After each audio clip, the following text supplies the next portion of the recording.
हर इंसान अपने आप में एक बेहद जटिल बायोलॉजिकल मशीन है ना?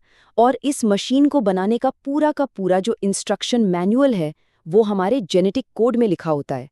सोचिए, ये जिंदगी का एक बहुत बड़ा ब्लूप्रिंट है, जो तय करता है कि हम कौन हैं और कैसे हैं।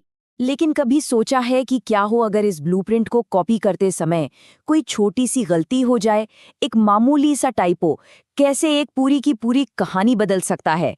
आज हम इसी गहरे सवाल की तह तक जाएंगे। तो चलिए फटाफट देख लेते हैं कि आज का हमारा सफर कैसा रहेगा। हम शुरुआत करेंगे हमारी जेनेटिक रूपरेखा यानी कि हमारे ब्लूप्रिंट से, फिर देखेंगे कि ये गलतियां आखिर होती कैसे हैं, इनके अलग अलग प्रकारों को जानेंगे, कुछ खास सिंड्रोम पर भी नजर डालेंगे और आखिर में बात करेंगे समझ और सहानुभूति की, जो सबसे ज्यादा जरूरी है। तो चलिए शुरू करते हैं एकदम बुनियादी बातों से। हमारे शरीर की हर एक कोशिका के अंदर जीवन का वो राज छिपा है जो हमें हम बनाता है। और ये राज बंद है गुणसूत्रों में, जिन्हें हम क्रोमोसोम्स भी कहते हैं। ये धागे जैसी चीजें हैं जिनमें हमारा सारा का सारा डीएनए पैक होता है। एक तरह से कह लीजिए कि ये हमारे शरीर की पूरी इंस्ट्रक्शन मैनुअल है। और जब इस मैनुअल के पन्नों में या फिर पन्नों की गिनती में कोई गड़बड़ हो जाती है तो जेनेटिक कंडीशंस पैदा होती हैं। तो सवाल ये है कि ये गड़बड़ियां होती कैसे हैं? आखिर ऐसा क्या होता है? इसका जवाब छिपा है सेल डिवीजन यानी कोशिका विभाजन की प्रक्रिया में, जो हमारे शरीर में लगातार हर पल चलती रहती है। देखिए, आमतौर पे जब कोशिकाएं बढ़ती हैं, एक खास प्रक्रिया जिसे मियोसिस कहते हैं, तो उसमें क्रोमोसोम्स को अपनी एक एकदम सटीक कॉपी बनानी होती है और फिर बिल्कुल बराबर बराबर बढ़ जाना होता है। इससे ये तय होता है कि हर नई कोशिका को इंस्ट्रक्शंस का बिल्कुल सही सेट मिले, सब कुछ परफेक्ट। लेकिन कभी-कभी चीजें प्लान के मुताबिक नहीं होती। इस डायग्राम को ध्यान से देखिए। कभी-कभी ये क्रोमोसोम एक दूसरे से ठीक से अलग नहीं हो पाते, चिपक जाते हैं। इसी गड़बड़ी को नॉन डिसजंक्शन या असंयोजन कहते हैं। तो फर्क साफ है, नॉर्मल डिवीजन में हर नई सेल को 23 क्रोमोसोम्स मिलते हैं। लेकिन नॉन डिसजंक्शन की वजह से क्या होता है?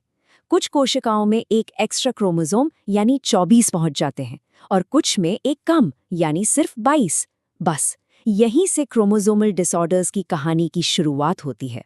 चलिए अब इन गलतियों को थोड़ा और समझते हैं। मोटे तौर पर ये दो तरह की होती हैं। एक, जब क्रोमोसोम की संख्या यानी उनकी गिनती में गड़बड़ी हो, और दूसरी जब उनकी बनावट यानी उनके स्ट्रक्चर में कोई दिक्कत आ जाए।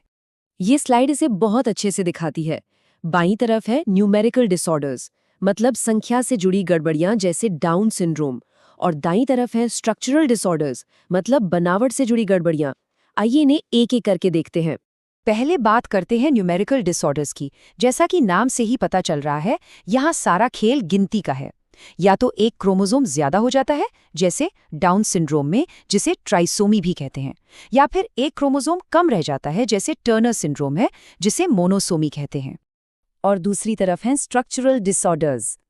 यहाँ क्रोमोसोम्स की टोटल गिनती तो सही हो सकती है, लेकिन किसी एक क्रोमोसोम की बनावट में ही कोई प्रॉब्लम होती है।